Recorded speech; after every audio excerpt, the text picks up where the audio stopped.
Hello everyone, I'm Mama Sininagan. Welcome back to my YouTube channel. At kung bago ka pa lang dito, ay don't forget to subscribe para ikaw ay makasali sa aking pang-monthly giveaway cash. At syempre, ang pinag-uusapan natin dito is more on online loan application. Kaya kung ikaw ay isa sa palaging naghahanap ng pwedeng mahiraman ng pera through online, ay i-click mo na rin ang bell button para updated ka sa aking mga latest vlog. Today's video ay pag-uusapan natin ang tungkol sa OFW loan. So, syempre, hindi naman porke OFW ka ay hindi ka na nasushort sa pera. Yes. So, ito is magda-direct tayo sa kanilang website. Ito ay ang tinatawag na Kabayan OFW Loan. So, sino sa inyo ang familiar na dito o nakatry na kay Kabayan? Pwede nyo i-share yan sa comment section, yung naging experience nyo para at least magkaroon din ng idea yung iba na gustong sumubok dito kung maganda ba talaga or hindi ang Kabayan OFW Loan. So, ayan, naghahanap ka ba ng OFW Loan Kabayan? So, ang kanilang mga ino-offer na loan product is OFW land-based loan, low interest, no collateral, and then fast approval. Sa Siemens loan naman is ganun din, low interest, no collateral, and then fast approval. So, ito na nga yung hinahanap ng mga borrower. Syempre, low interest at wala pang collateral at fast approval. At sana lang talaga is legit nga itong Kabayan OFW loan. So, fast and easy application process. First is complete your requirements. Second, one-day processing and releasing. Third is receive cash card or cheque. So, dito is meron syempre mga requirements and alam ko naman na yung mga OFW ay meron nitong mga requirements na hihingi ng Kabayan. So, hindi kayo mahihirapan ng maghanap pa or mag-intindi ng requirements kasi alam ko na meron kayo ng mga ito. So, and then, why people choose us? Bakit daw pinipili ng tao na umutang sa kanila or humiram ng pera sa kanila? Kasi nga daw, one day, process and release. And then, syempre, low interest rate with no collateral. Success stories rating. So, meron daw silang success stories rating. So, siguro yung mga sinasabi dito na review is magaganda. Kaya nga success, diba? So, siguro is na-satisfied yung mga nag-try na dito kay Kabayan. Mamaya babasahin ko yan para at least magkaroon kayo ng idea. Ayan, so once nga na ikaw ay nakahiram ng pera kay Kabayan, ay saan ka pwedeng magbayad? So, pwede ang over-the-counter, M. Luwillier, Cebuana, and 7-Eleven. Pwede rin ang online payment, pwede sa GCash, Maya, Shopee Pay, and then Lazada. So, dito is, once na gusto mo talagang humiram sa kanila at interesado ka, ay pwede ka mag-message sa kanila para alamin kung ano ba yung mga dapat gawin. So, dito is message natin ang name, email address, country of destination, and then message, i-click lang po ang submit. So, ang Kabayan is meron din silang page, Facebook page, pero syempre, iwas lang tayo sa scam kasi nga merong gumagaya sa kanila.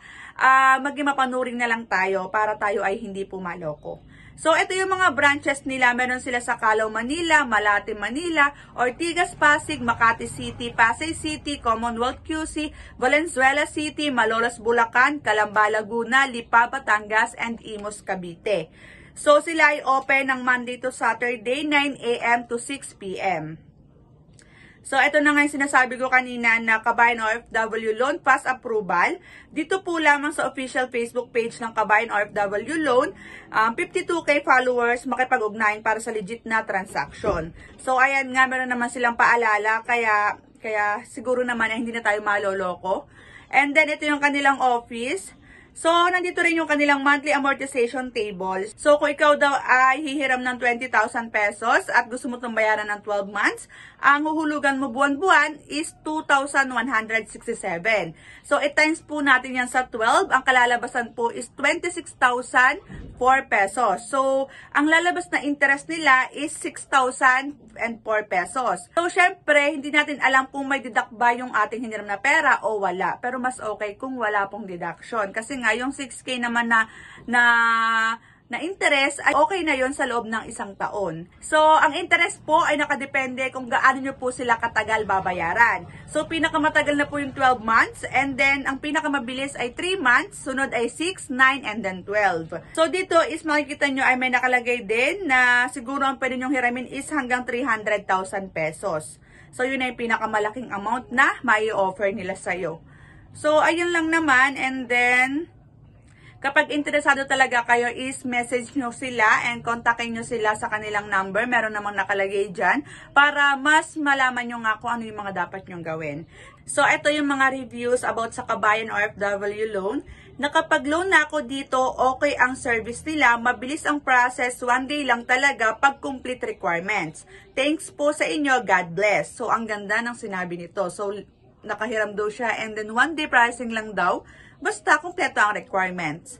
So, thanks talaga. Ang bilis ng process. 1 day lang talaga siya. Sige, i-refer kita pag may kakilala ako. Sir, nakuha ko na po ang loan ko. Maraming salamat po uli. Malaking tulong po para sa amin po. Thank you po, thank you. Kabayan OFW Loan Fast Approval. May pandagdag na po ako sa renovation ng bahay ko. And then, ito pa yung ibang mga review. Got my first loan. 1 day process, approve and release as easy as 1, 2, 3. Thanks for the help and assistance, Kabayan OFW Loan. So, nag-reply pa ang Kabayan. Wala pong anuman, ma'am. Salamat po sa feedback. So, ito pa yung ibang review. Thank you, SACC, and to all of staff. Very approachable at hindi nakakaalangang lapitan. First payment ko na. So, ayan. Thank you po. Napakabilis po ng process, especially kapag complete documents. 12 PM kami dumating, 8 PM release and check. Thank you so much po. So, ayan, mabilis lang talaga. 1 day process lang talaga sila, basta kompleto ang iyong requirements. So, ayan, ang gaganda nga ng feedback ng Kabayan OFW Loan. So, pwede nyo itong subukan ha. And wala namang mawawala kung i-message nyo sila or tatawagan nyo po sila. So, hanggang dito na lang ang aking video. Sa mga hindi pa nakakapag-subscribe, please subscribe to my YouTube channel and hit the bell button para updated ka sa aking mga latest vlog. Thank you for watching!